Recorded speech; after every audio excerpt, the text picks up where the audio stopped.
A small, specialized workshop in the suburbs of Tokyo. This is the sort of craftsmanship that made Japan famous.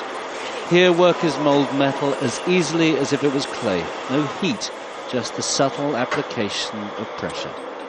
They say the craftsman can tell 1/3 of a millimeter in difference just by touch, skill that requires years of training.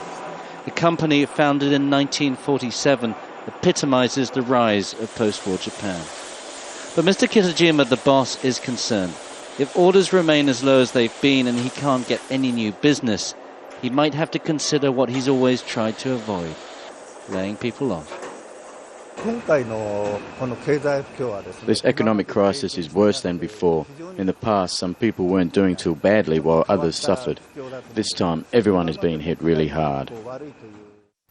Japanese exports have been harder hit than many expected by the global downturn. A 45% drop in January, and in the all-important motor industry, a fall in exports of more than 2/3. For companies like Toyota, Nissan and Honda, it's not just profits that are disappearing, jobs are too.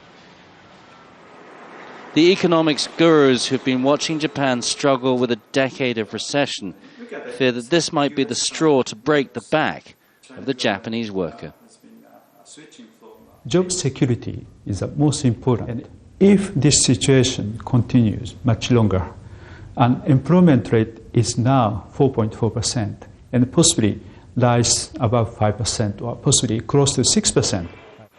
And while everything on the streets of Tokyo appears to be going on as normal, the financial crisis is shaking Japan to its root. This is a vision of Japan the world is very accustomed to seeing. Efficient, affluent and very, very modern. Nonetheless, after a decade of recession and with the current economic crisis, many Japanese are having to live with the spectre of poverty. For these people, poverty is all too real. Homeless, without jobs or social security, they rely on charitable handouts, a source of shame for many Japanese. The government, which offers short-term relief, has no provision to care for the long-term unemployed. This man told me there were so many people now waiting in line.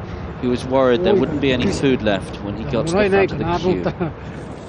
And the organisers have seen a big rise in homeless people in the past 2 months alone.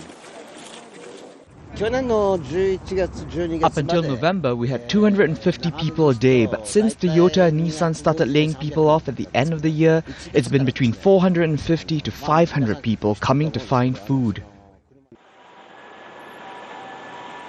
So while the banks and automakers cry for bailouts and stimulus packages, these are the real victims of the global financial crisis.